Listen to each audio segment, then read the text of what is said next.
I have been in Denmark 12 years. Believe me, this was never the plan. Today, I'll tell you how it came up to be that way, how I ended up here in Denmark for 12 years, when again, it was never a plan. So we likely some thoughts and some lessons for you as well, in case you're planning to move to Denmark or study in Denmark and the like. This is a deeply personal video, so this is not a how-to guide. This is not one of these analytical videos I always do. If you're looking for practical advice, you can check this playlist up here. But if you want to hear my experience, my thoughts, my kind of life story here in Denmark, let's go. And I also drink a sip of tea.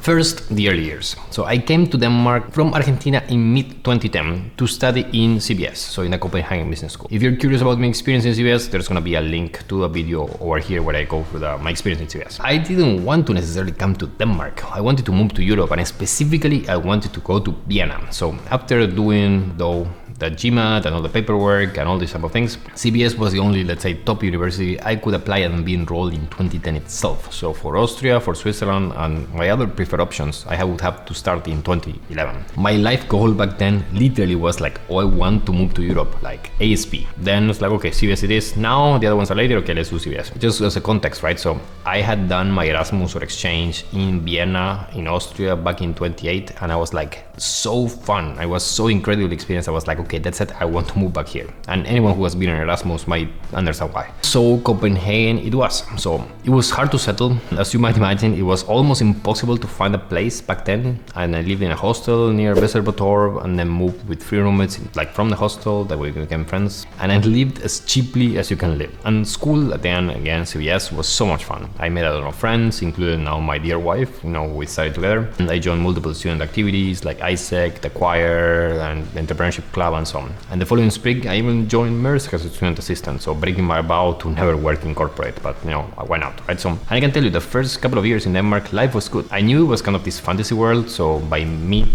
to end 2012, most of the international friends from CBS were planning to leave.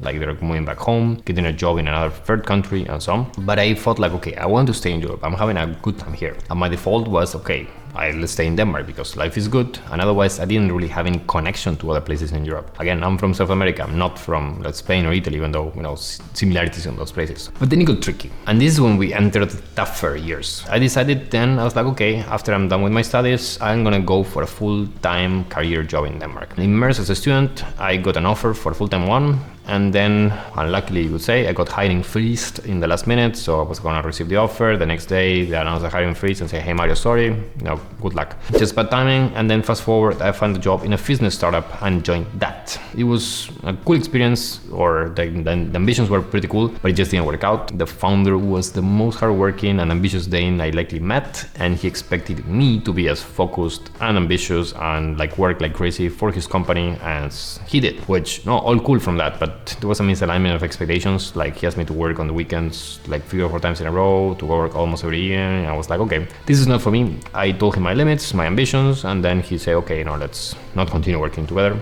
And again, misalignment of expectations. But then I actually left Denmark. So after that experience, I had booked myself 3 months to be studying in Boston, in Harvard summer school, in the university there. I actually spent most of the time there just traveling around the US and the Caribbean, still. But it was just a blip. My intention after those 3 months in the US was to, then return to Denmark. And then in Denmark, I decided to make my own thing. My ambition was to build a startup that would then connect unemployed graduates with experienced corporate guys with great business-to-business industry-specific ideas. So the idea was that if you met some people 40, 50-year-old in Maersk that had a great idea, something very specific that they wanted to implement, but they didn't want to leave their job because it was very cozy as well and so on. And we could actually get a lot of very smart people that were looking for a job back then. It was not a very good job market for them. To build ideas, they would work out. And Denmark was perfect to try to build a company like this because I got free office space, I got a lot of support, coaching. I hired even 20 unpaid interns, but 20 people to work on the business. I didn't even need to worry about the cost again.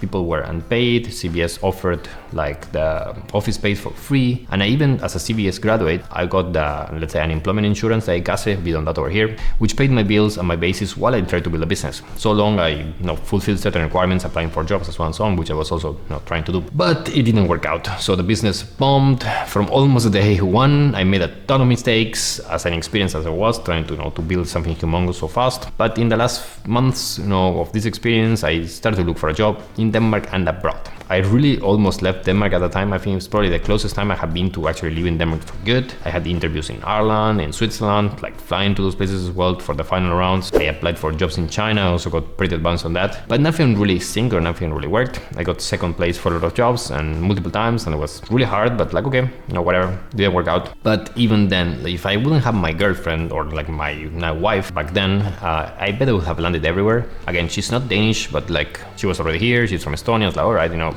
let's try to be here. I just fast forward after the end of this period when the startup was like, okay, we're just closing that off. I started applying for jobs, took a while, but I got then free job offers for free good companies on the free, ironically, the same day. So it just sometimes is crazy, right? That you're pressing for something for months and then boom, the exact same day, like all the chips are in place. I remember this because I was in Baku in Azerbaijan, from all places, traveling, having fun, and then I just called from one company and say, hey Mario, okay, we decided to give you an offer. Then like 20 minutes later calls another company, and then later in the evening there's another company calls, like, it was ridiculous, right? So I picked to work in Carlsberg because I had a good sync with the manager and of course like a very short commute. So I was like, okay, this looks like the both thing for me. And that started my real integration into the Danish market and also my most crazy travel years of my life. Now, as I said, this is quite a personal video. I don't know if it brings a lot of value to you, but hopefully, and if it does, let me know in the comments, and if you want to hear more of this type of videos in the future. Also, if you have not subscribed to the channel yet, you should definitely subscribe.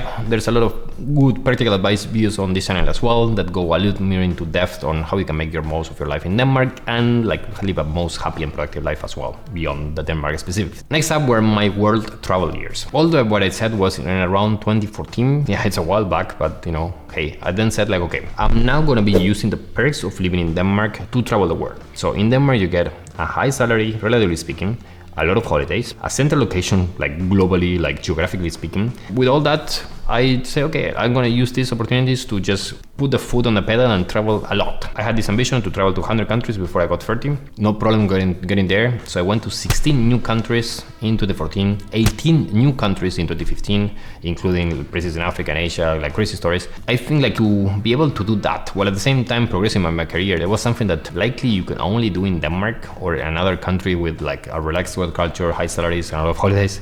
So maybe in Sweden, Norway, but I mean, it's not something you can do pretty much anywhere else. To clarify, again, you don't need to live in Denmark to have this type of life of like traveling to 18 new countries. So it means that it was probably in 25 or 30 different countries in that exact calendar year. But definitely helps, right? So for me, this living in Denmark was a good base. And after the 2 years working in Carlsberg, I went back to Maersk. I did keep the high tempo travel for a few more years. So I did 14 new countries in 2016, 9 new countries in 2017, and in 17 as well. I was also a lot on the road, so specifically for work as well. So I went to China like 5 or 6 times, maybe like across a couple of years more, right? I traveled to pretty much every major Maersk global office, like in a lot of different places. I was 3 months in Panama for work, and I could have stayed, like I was based in Panama with an apartment, so it was basically like, again, like in US, like 3 months away from Denmark. And I could have stayed in Panama, but decided to come back to Denmark after a while. And then I got married, or we got married, and at the end of the year, we bought an apartment in Denmark as well. So that's in 2017. But even then, you think like, okay, that had been a good piece of time in Denmark, but it was always with an asterisk. We got this place that you can see here. It was a newish place. And one of the key things when I was looking for the apartment is, but I wanted a place that I could rent without rent control, just in case we decided to leave Denmark for a few years of adventure. Then missed adventure and having kids. So fast forward a couple of years later and we got our first kid. Having kids is when Denmark becomes a lot more appealing, you could say. It's cheap to raise kids, and there's a video over here where I go for the costs of having kids the first 2 years. And then childcare also is very convenient, and crucially again, and this is key, and one of my favorite things about Denmark, the work culture is very supportive for parents. Then I said, look, okay, I have been almost 10 years in Denmark, I'm having kids, raising them here, raising them as Danes. Let's try to build the roots here for real. Instead of trying to have always one foot out of the door, I decided to apply for Danish citizenship. I decided to really step up my Danish to be completely fluent in Danish, so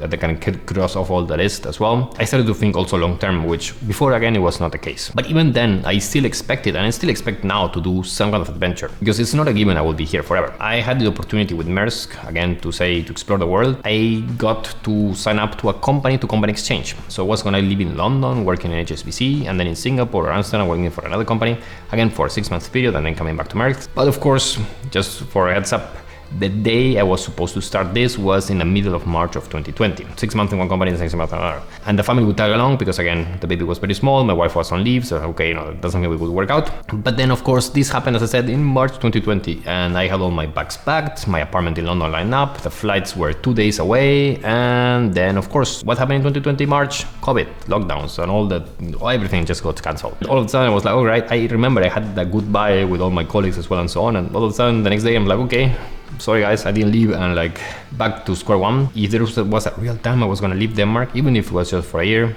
like it was gonna be them, didn't happen. I was of course very sad and disappointed, but in all the COVID mess, Denmark wasn't really a bad place to be. On the contrary, it was probably one of the best places in the world to be able to still go out to the park, and like the situation wasn't that bad, so we still made the most as a family from that time. Moving forward, so it looks that we're gonna be staying in Denmark for the foreseeable future. I still expect, and I would like to do some of these mini expat experiences like the London deal was supposed to be. Hopefully, good news on that. In all cases, the idea is that I would come back to Denmark after those experiences, which again will not be more than a lot of multiple months. When we look further down into the future, there's also a point, in my opinion, where it just doesn't make financial sense to live in Denmark. Like, it's crazy, but if you have a lot of money in a situation like that you arbitrage of, let's say, how much that money can pay for stuff in a place like Denmark or anywhere else becomes a lot more interesting. And then the capital gains taxes in Denmark, like they're just the highest in the world. So it means that if you want to live from your investments, you're likely better off anywhere else. So for instance, if you want to, let's say, do the FIRE, retire early type of thing, Denmark is just not the place to be. And if you want to do it in France or Italy or even Sweden, it's like you're be able to do that a lot faster. We're talking about like multiple years faster than in Denmark because, again, all the whole setup that you have over here. And I made a whole analysis of this in depth that I show in my Investing in Denmark course. If that's what you're interested in, there's a link down in the video description. But again, the gist of this is that there's just a point where, again, if you just talk about finances, it just doesn't make sense to live here. In my case, anyway, I'm not ready to live off my investments, but it's not a crazy proposition that when it happens, and I will hope, maybe in the next 5 years, no, maybe I'm too optimistic, but let's see, then we can just revisit life and reprioritize. So as I said, it was not the intention to come here, specifically in Europe, to Denmark, and also not to stay this long, but sometimes, somehow this just happened, sometimes you let yourself go with the flow. And if you want to hear the biggest culture shocks I had when I went through, this experience and when I moved to Denmark, you should definitely check this video out. Thanks for watching.